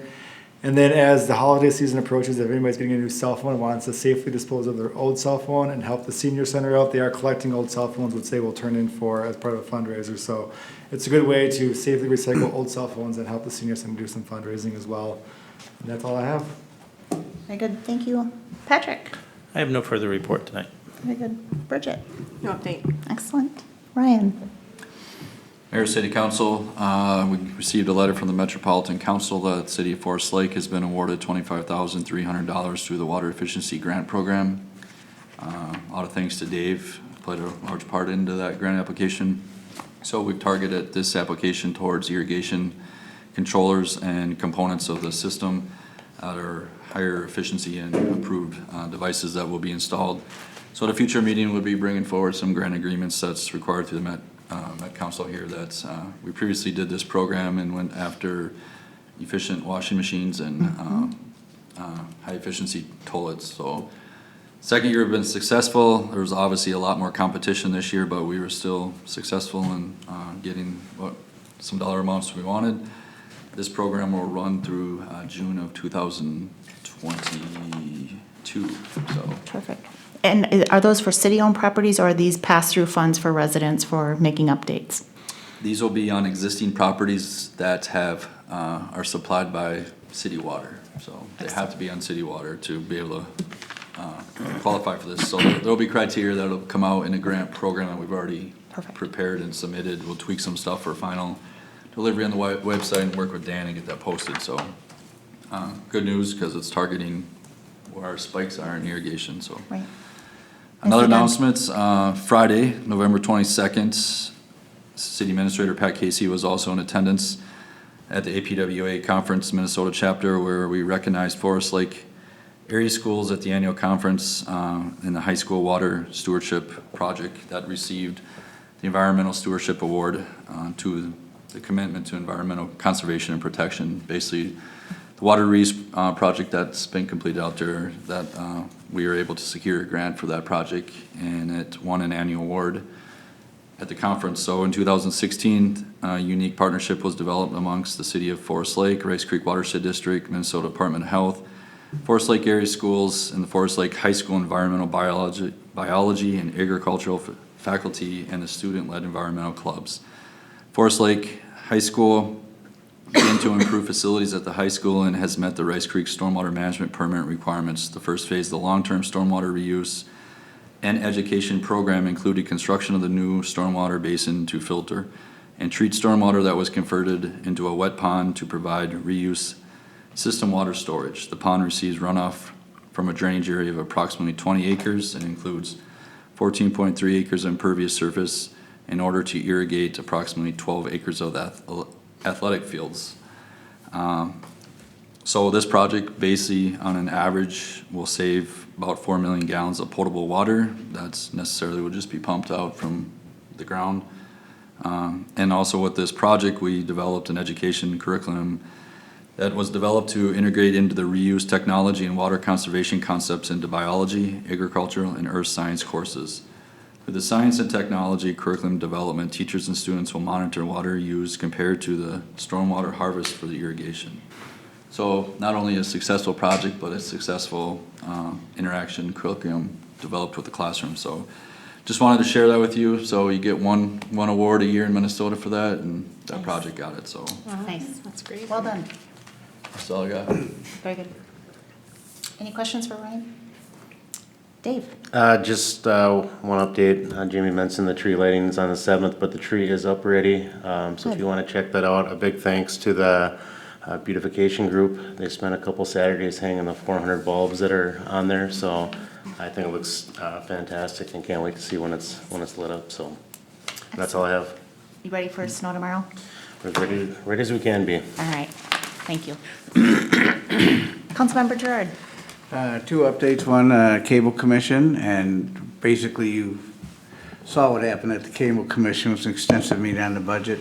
Second was the watershed met, and a lot of discussion on a one watershed for Lower St. Croix, where they're trying to get all the entities to work together moving forward, so they got a whole structure they're trying to put together.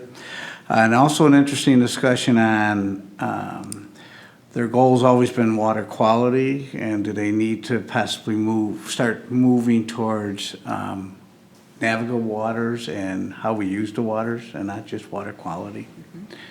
No decisions, but just an interesting discussion. Very good. Thank you. Councilmember Munson.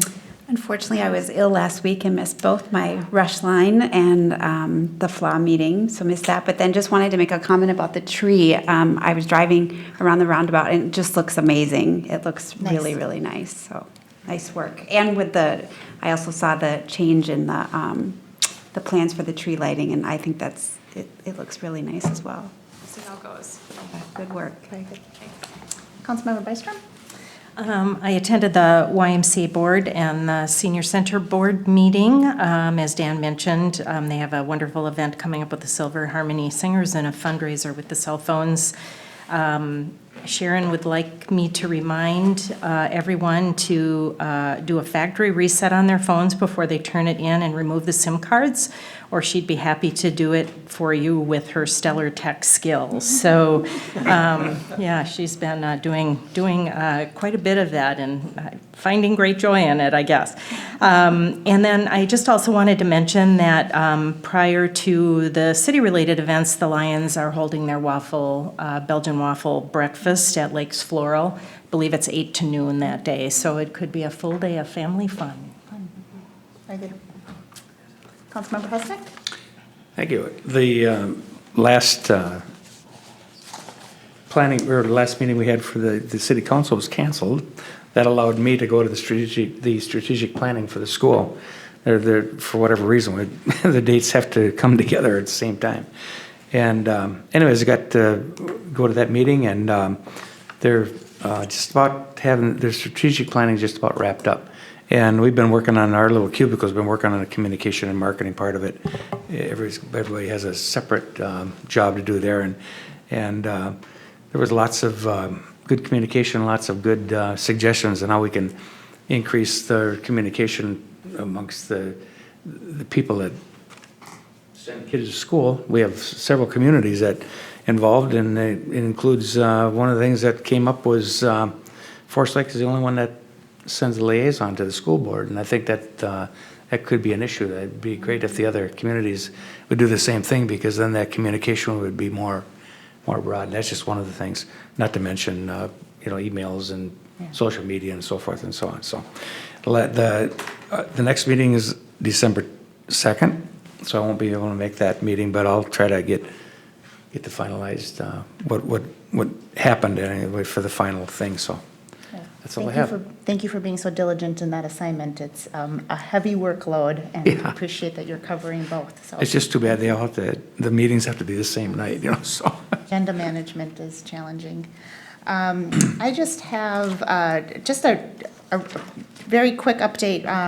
The same day that we did our bond sale, Administrator Casey and I had an opportunity to present to a tour group from the state, the House of Representatives bond finance committee had a bond tour of a number of different projects. And while we didn't get a stop here in Forest Lake, we were invited to present.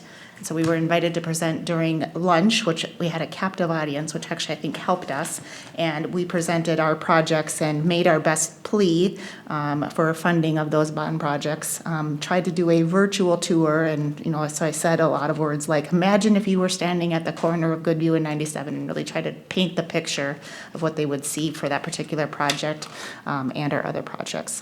Also, members of the public, there is a link on the Forest Lake website where you can put public input in for those projects, and certainly that public input, we want to win that vote war. If you count every piece of public input as being a vote, we want to win that and support, show a heavy amount of public support for those projects as well. So anything we can do to get public comment would be much appreciated, and hopefully we were impactful to the group of legislators that we were meeting with over lunch. So welcome to the opportunity, and thank you to Representative Detmer for kind of being our voice for that process, and Senator Housley's been involved as well, so happy to have that support here.